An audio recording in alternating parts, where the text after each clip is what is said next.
Stephen Hawking was one of the most brilliant scientists of our time. His mind explored the deepest mysteries of the universe. Even though his body was trapped in a wheelchair by a disease, he gave us new ideas about black holes, the nature of time, and the origins of the universe. But beyond his work on physics and cosmology, Hawking also had a lot to say about one of humanity's biggest questions. Are we alone in the universe? Or is there life out there among the stars? His thoughts on aliens were not only fascinating but also deeply thought-provoking, because he mixed science, imagination, and caution in a way that captured the attention of the whole world. Hawking often said that it would be strange if we were the only intelligent life in such a vast universe. When we look at the night sky, we see millions of stars, and science tells us there are billions more we cannot see. Many of these stars have planets, and some of those planets may have the right conditions for life. The ingredients for life, like carbon, water, and energy, are not unique to Earth. They exist all across the cosmos. Because of this, Hawking believed that life beyond Earth was possible, and in fact, it was almost certain. The numbers are simply too large for us to be alone. If the universe is like a giant ocean, Earth is just one small drop of water in it. How can we imagine that our drop is the only one with life? But even though Hawking accepted the likelihood of alien life, he was not hopeful that an encounter would be friendly. He often warned that if aliens exist and they are advanced enough to reach us, they might not come in peace. To explain his point, he used history as a lesson. When Europeans arrived in the Americas, they brought advanced technology, weapons, and diseases. The native civilizations that had existed for thousands of years were suddenly destroyed or taken over. Hawking feared that if aliens visited Earth, humanity could face a similar fate. He imagined a scenario where a highly advanced alien civilization sees Earth not as a place to share knowledge, but as a resource to be used. Maybe they would come to take our planet's minerals, our water, or even use Earth itself as a colony. His words made many people stop and think. Contact with aliens might not be the glorious science fiction adventure we often dream of. It could be dangerous, even deadly. One of Hawking's famous warnings came from his involvement in a project called Into the Universe with Stephen Hawking, a documentary where he talked about his views on life in the cosmos. He described aliens as travelers who move from planet to planet, consuming resources until nothing is left, then moving on to the next. He compared them to nomads who take what they need without caring for the ones they leave behind. This was not just a wild guess. He based his warning on human history, on the idea that advanced civilizations expand because of need and survival, not because of kindness. In simple words, Hawking told humanity, we should be careful about shouting into the universe and announcing our presence, because we don't know who might be listening. This leads to one of his most famous concerns, the search for extraterrestrial intelligence, or SETI. SETI is an effort by scientists to listen for signals from outer space, hoping to detect radio waves or other messages that might come from intelligent aliens. While many scientists supported the project, Hawking was cautious. He felt listening was fine, but actively sending signals into space could be risky. Broadcasting Earth's location, our technology, and our presence might expose us to danger. He once said that it might be better to stay quiet and watch the universe, rather than shouting into it. He compared Earth to a child shouting in a jungle. The jungle is vast and full of unknown creatures. Some might be friendly, but others might be predators. In such a place, shouting could bring trouble. This was his way of saying that silence could be safer. Still, Hawking was not entirely against the idea of exploring space. In fact, he supported projects that would help humanity expand beyond Earth. He believed that if humans want to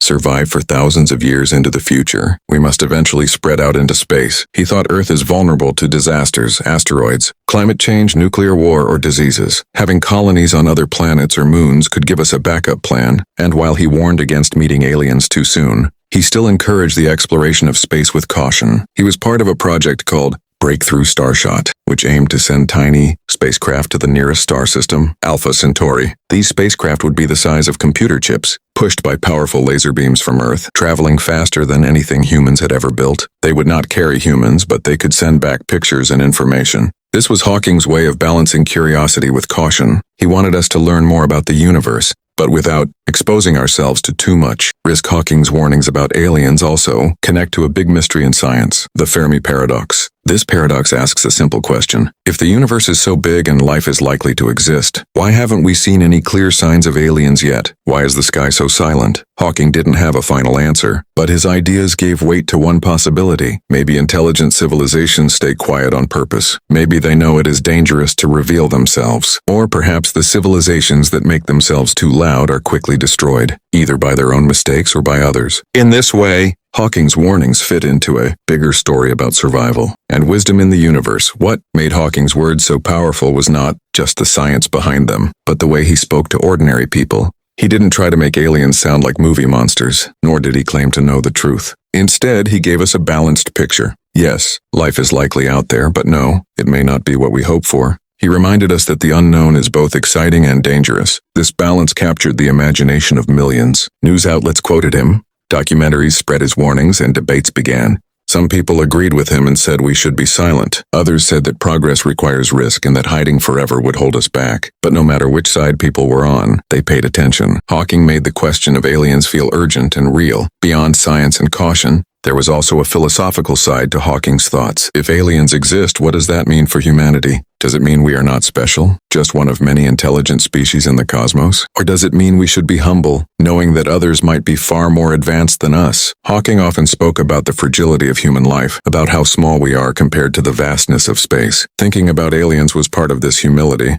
It reminded us that we are just a tiny piece of something much larger, and yet he also believed in the power of human curiosity. Our desire to ask questions, to explore, and to imagine is what makes us human. Aliens, whether real or imagined, push us to grow, to think bigger, and to prepare for challenges. Hawking's personal story also gave weight to his words. He was a man who lived most of his life with a serious illness, ALS, which slowly took away his ability to move, yet he continued to think about the biggest questions of existence. His voice, generated by a computer, became one of the most recognizable in the world. When such a person warns us about aliens, we tend to listen, not just because of the science, but because of the courage behind the words.